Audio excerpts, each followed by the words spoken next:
जमीन के एक टुकड़े का मालिक आधा दर्जन लोग।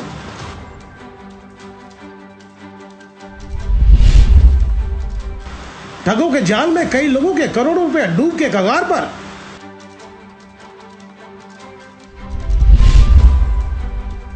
एक दशक बीते, मामला अदालत में विचाराधीन।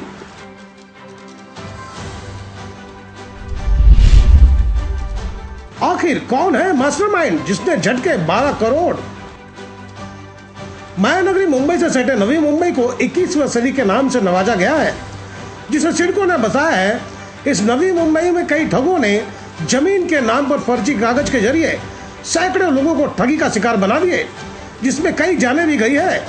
कई बरसों जेल काट कर लौट कर गुमनामी में चुपचाप जीने लगे हैं, तो कई आज भी है जो ठगी के धंधे को बड़े ही चालाकी के साथ चला रहे हैं। कहते हैं ना, जो पकड़ा गया वह चोर, और जब तक कोई पकड़ा नहीं जाता तब तक उसके हौसले बुलंद रहते हैं।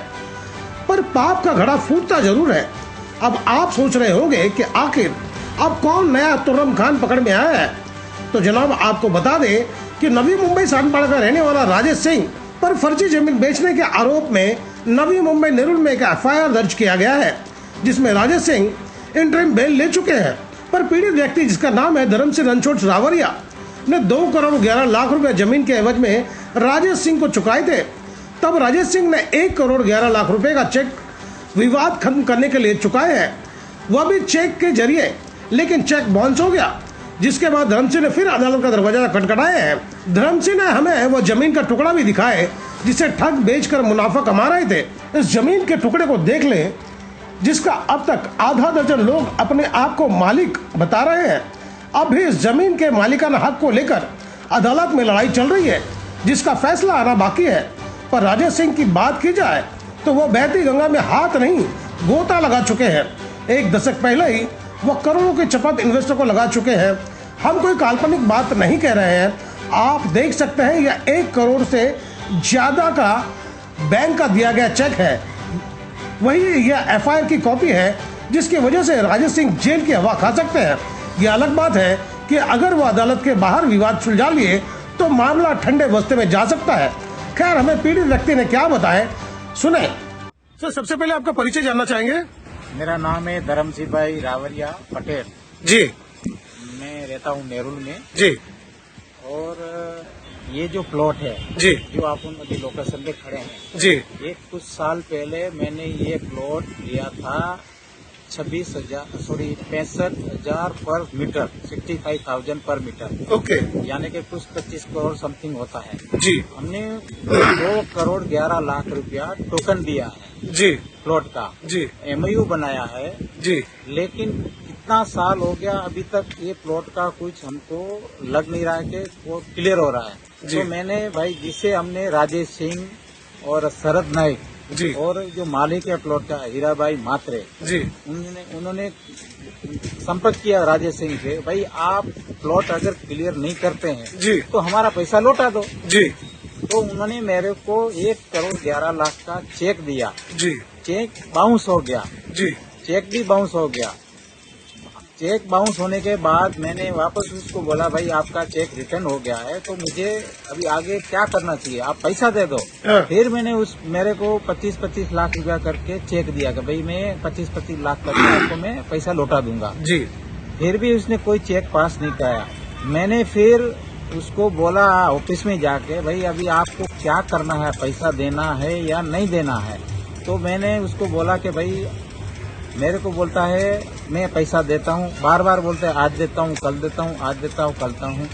इसके बाद फिर मैंने उसको नेहरू पुलिस स्टेशन में उनके ऊपर गुना दाखिल किया है, FIR दाखिल किया है जी।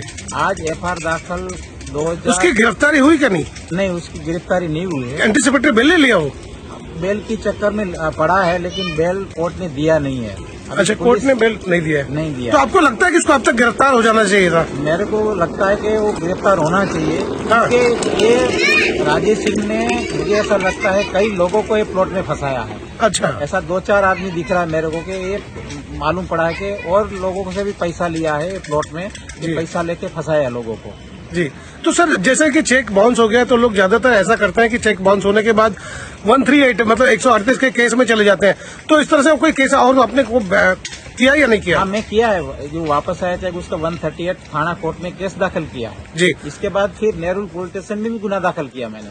लेकिन उसके बावजूद आज तक राजेश सिंह ने आपके पैसे नहीं लौटाए। उसके बाद भी आज तक राजेश सिंह ने मेरा पैसा दिया नहीं है और नहीं बोलता है देता हूँ, लेकिन देता भी नहीं है। अच्छा सर, आपका उद्देश्य क्या है ये बता दीजिए आखिरी।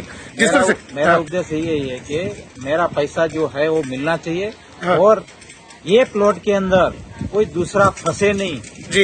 ये मेरा उद्देश्य है कि देखो ये चीटर लोगों का कोई भरोसा नहीं। जी, जी, जी। लोगों को फंसा सकता है। जी जी। और कोई और बिल्डर को देगा वो भी फंसेगा। जी जी जी। क्योंकि बिल्डर फिर लेगा, उसका बुकिंग करेगा, कस्टमर फंसेगा। जी जी जी। तो मेरा मकसद ये है कि दूसरे लोग इसमें फंसना नहीं चाहिए। वो मेरा पैसा है वो दिया वापस आना चाहिए। जी, बहुत बहुत शुक्रिया, बहुत बहुत शुक्रिया। वैसे हम भी अपने दर्शकों को यही कहना चाहेंगे कि आप जमीन, मकान, दुकान जो भी लेना चाहते हो, उस बिल्डर और उसके जमीन या प्रोजेक्ट की सही ढंग से जानकारी हासिल कर ले, तभी जाकर कोई सौदा करे। सतर्क रहे, सावधान रहे, क्योंकि शेर की खाल में समाज में भेड़िए बढ़ गए हैं, जिससे पहचानना लोहे के चने चबाने जैसा हो गया है। जरा सा गलती आपके जीवन भर की कमाई डुबा सकती है। तो दोस्तों, आपको मेरी खबर बेहतर लगी हो तो लाइक करें, सब्सक्राइब करें और बेल आइकन दबा दें। आप हमें कोई सुझाव देना चाहते हैं तो कमेंट बॉक्स पर लिख भेजें। तो गोपाल साहब को दीजिए इजाजत। हम जल्द दूसरी खबर के साथ हाजिर होंगे।